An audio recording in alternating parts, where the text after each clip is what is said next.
Hello, and welcome back to another update where I cover the latest developments throughout the front line in the Russo-Ukrainian war. We start out in the direction of the Avdiivka section of the front line, where the Russians are moving with new progress from Proris to Vovche, where they're moving in the direction of the village by flanking it from the north. The Russians have moved towards the road between Progress and Vovche and are now moving down south towards Vovche in an attempt to gain control over the village. This would cut off the Ukrainian positions east of the Vovche river line by the fortified positions here to the southeast. According to Deep State Map, the way Progress was taken by the Russians was that the Russians moved through the first area with an infantry unit. This infantry unit managed to enter the eastern parts of Progress, and with heavy bombardments, they managed to push out the Ukrainians. The Ukrainians instead prepared a counterattack where they moved in with mechanized units to try and recapture Progress and push the Russians out of it. This, however, failed as the Russians also used their own armored assault to push the Ukrainians back and managed to fully capture Progress instead. This allowed the Russians to establish power positions here and kick the Ukrainians out of it. The current front line seems to show a small part of the fortified position in the gray zone. This is not because the Ukrainians are present there, but simply that the Russians have been unable to move all the way to the edge of the fortified position, as they are not yet moving in the direction of Ivanivka or north towards the fortified position flanking it, or towards the Lysychne or Timofivka positions. Once the Russian operations begin, they'll also capture the final parts. So right now the Russian focus is to the southwest towards Vovche. Moving further north here in the direction of Toretsk and New York, we have several Russian advances. We start out to the southwest of New York, where the Russians have expanded the zone of control by the forest lines to strengthen the flank of their spearhead into New York.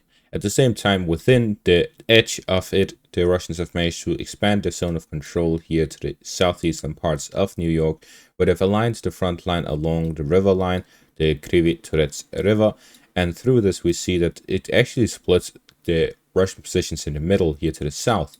The Russian positions move along the river line, and we see that here in the western parts, the river line continues in a western direction through all the way to the reservoir here, and this at the same time connects in the northern parts. So we see that the Russians are currently attempting to gain full control over the area southwest of the river line in between the reservoir here to the west, and push to gain control over the area from the river line and down south, gain control over the western parts of New York.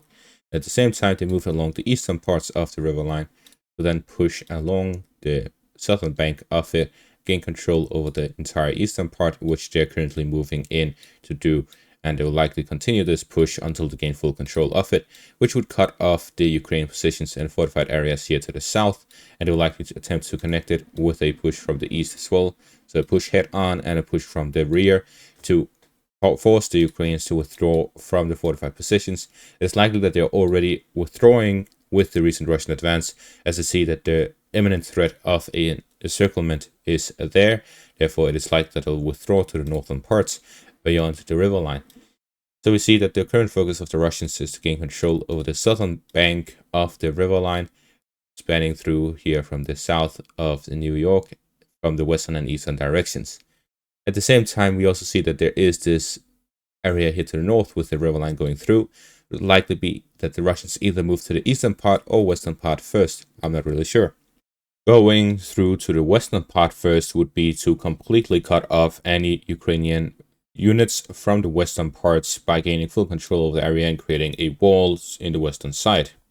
Going through to the eastern side first would be to move through and capture the city before moving on to fight the Ukrainians in the western parts and northern parts.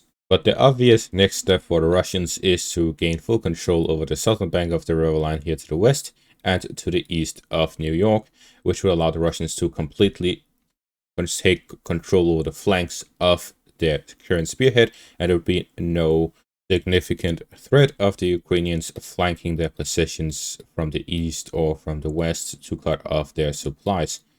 That the Russians have managed to completely and successfully strengthen and securing their flanks.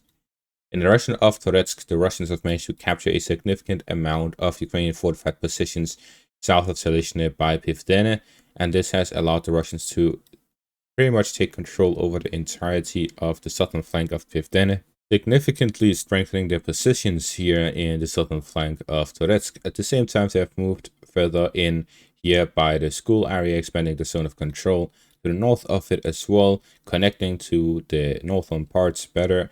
And in the northern parts, they've managed to fully capture the apartment complex area, as well as this forest area and residential area to the east of it. The Russians are moving to gain full control of the area between the first and second lines of defense, and we see that there's hardly a gap in the area in between the two front lines that allows the Ukrainians to have a significant presence. Therefore, it is likely that the Russians will connect now the northern parts, which is the final part of the area between the first and second line of defense, which remains under Ukrainian control, after which a strong push will likely come from Drushba to flank Pivnishne, as the assault by the Russians towards the second line of defense will take place. We currently see the main fighting is taking place head-on on Ukrainian defensive positions. However, the Russians have now reached the outskirts of these positions, where the Ukrainians have prepared fortified areas on the hilltops, which allows them to oversee the Russian positions and at the same time stay in fortified positions. And therefore, it is important for the Russians to expand the options that they have available to prevent the Ukrainians from accurately looking at what they'll be doing and preparing adequately.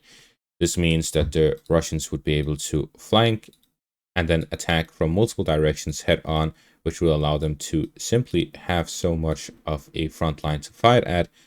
And if they spread their forces thinly across that, although there would be no one strong push at the very start, at the very least, then the Ukrainians would be forced to spread their own forces out as well, after which they can concentrate their forces behind one of the pushes, which will then allow for a strong push. And if the Ukrainians are bringing their forces thin at that point, they will be forced to relocate their own forces, and again, it will be one hell of a mind game. So we start out by just looking at what current situation is, and that is that the Russians have their positions east by Drushba, where they are flanking the Ukrainian fortified positions to second line of defense. They have a direct assaults in the center, north and south of the second line of defense, from the very outskirts of the northern parts to the very outskirts of the southern parts.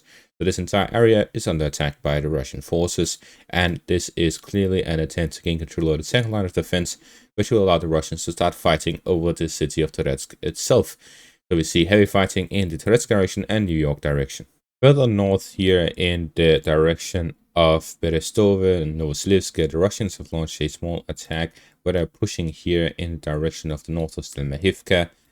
The capture of Berestove and Novoselivsk, and now also the capture of Peshane, has strengthened the Russian positions in the area, and they're now launching the new operation to gain control over the western parts of Stelmahivka, following the capture of the eastern parts of it. This is to cut off any Ukrainian positions here west of Novoselivsk and in between that of Stelmahivka, and at the same time to flank the river line to avoid crossing over it, to instead flank it from the western positions, so moving from Berestove and Novoselivsk towards the western bank of Stelmahivka without having to cross the river, as the river line ends here in the north.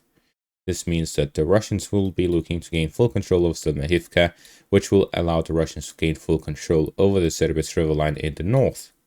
Finally, here in the Kharkiv section of the front line, we have two small changes. Here in the direction of Vovchansk, there's some positional fighting along the front, where we've seen a lot of back and forth here in the eastern outskirts of Vovchansk, and at the same time, the Ukrainians managed to make a small advance in the central parts.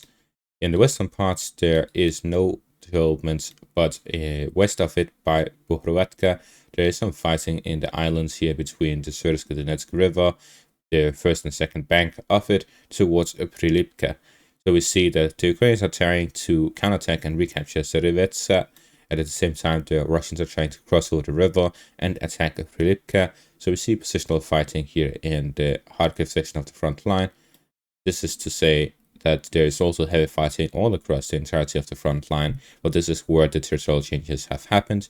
The other areas are likely much more of a stalemate compared to these areas. And that is it for this update. Thank you all for watching. Make sure to leave a like, subscribe, and check out my Patreon for additional content. Thank you all for watching, and have a great day.